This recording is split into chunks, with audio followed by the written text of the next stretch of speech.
It's time for another Strange Tales from my bookshelf.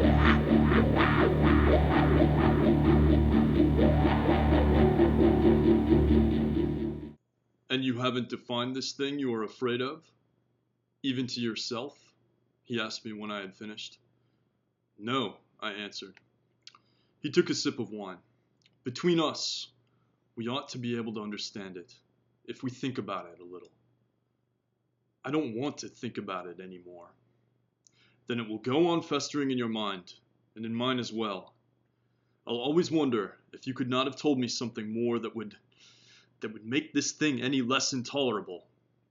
I said, I don't want to die. Jerry thought this thing through, and that's why he's not alive now. I do love me some cosmic horror, and this volume, The Rim of Morning, by William Sloane, contains not one, but two tales of it. So, before we get into those tales, let's talk about what cosmic horror is. Well, cosmic horror is a little bit different than regular horror, because it doesn't deal with, like, monsters. Well, it maybe has monsters, but those aren't really the object of the terror. They're not the thing that's supposed to terrify the reader. It's not monsters, it's not the undead, it's not violence or murder that's supposed to terrify you. No, dear reader, what terrifies you is the revelation about our universe. That our universe is really at the intersection of, many other worlds or many other realities. But within these other worlds, within these other realities, on these other planets, there are beings much more powerful than ourselves, and they can do all sorts of horrible things to us. They could, completely destroy our planet. They could inhabit our minds, control our bodies, all this crazy stuff. So it's not necessarily these monsters that we should be afraid of. It's more that we are utterly insignificant and helpless in our universe, and that all our science, all our technology is futile to stop these things. In fact, it may hurry us along into their clutches. So, in cosmic horror, or Lovecraftian horror as it's often called, since Lovecraft was basically the inventor, the real horror comes when the protagonist, who's usually a bookish type, stumbles upon the truth of this. So, as I said, this contains two stories. The first story in The Rim of Morning is called To Walk the Night. And in To Walk the Night, there are these two young men, Bark and Jerry, who pay a visit to their alma mater. And while they're there, they discover that their beloved professor has been incinerated under the strangest of circumstances. There is no known device that could have done this. It was possibly an experiment of his. Who knows? He was a weird guy.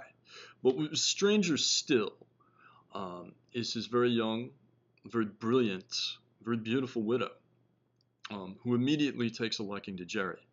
But Bark is having none of this.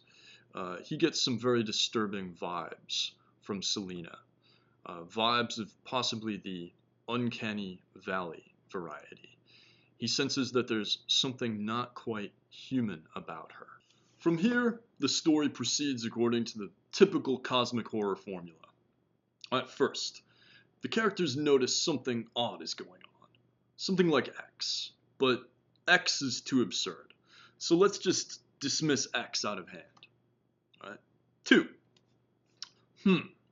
Not saying it's X, but you have to admit, if it were X, it would look pretty much like this. 3. Alright, now we have some evidence that it could be X. I know, it's absurd. But why don't we just rule X out, and then we can put this all to bed. 4. Oh my god, it's X! The horror! There is no choice but to go insane. Just from that, you can probably guess the ending of To Walk the Night. There are no surprises here. Once I had passed point A, I could see exactly where the story was going. I could see where point B was and how we would get there. But that did nothing to diminish my enjoyment of the story. Sloane slowly ratchets up the tension with each encounter with Selena, and he lends her a subtle, inhuman creepiness, like a faceless department store mannequin that you swear just moved a little bit when no one else was looking. I find this interesting that the story was written in the 1930s, which was well before Japanese scientist Masahiro Mori came up with his idea of the uncanny valley, which is a theory that explains why we're so disturbed with something that looks very human but is not. Like, for an example, a robot, an android that's a facsimile of a Japanese reporter that looks stiff and corpse-like, creeps us out a lot more than, say, like R2-D2. There's a point where the more human something looks, the more creepy it is. That's the uncanny valley, which is pretty much the way I felt when I was reading the descriptions of Selena.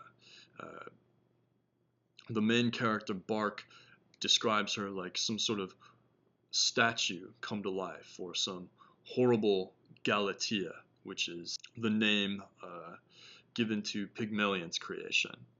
So I found that the uncanny valley effect was what really gave this story its horror. Now, the next story, The Edge of Running Water, I found to be a little less scary. In fact, I didn't enjoy it as much, mostly because I thought the terror was very unfocused. This story began much like To Walk the Night.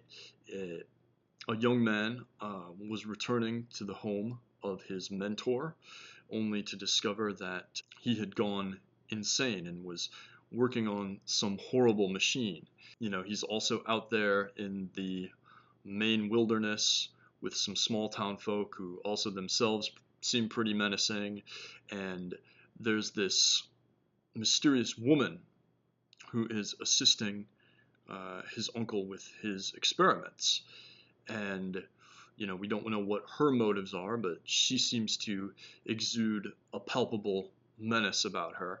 But really, there are just too many elements floating around for us to be really worried about any particular one. Now, I thought this story would proceed according to formula, like the first story, To Walk the Night. But I actually found that not only was it not what I expected to happen, but it was actually less than I expected to happen. It ends on a more ambiguous, open-ended note. It left me saying, that's it? I was looking to see if there was another page, like an epilogue that had some sort of final scare, but it just wasn't there. The point is, the shit hit the fan, but, there was no horrifying revelation after that. I will say, though, without spoiling it for you, the revelation of Dr. Julian's machine was a very satisfying point in the story for me. I felt like if it had been made into a horror movie, it could have been just a great horrific set piece. So that was worth a percentage of the price of admission, but overall, I felt like that story was a bit more of a letdown. So overall, I would recommend this book to people who are specifically seeking out some cosmic horror, or if it's Halloween and you're looking for something creepy to read. I think the first story, To Walk the Night, would definitely do nicely. That's all I got for now, so I'll see you next time.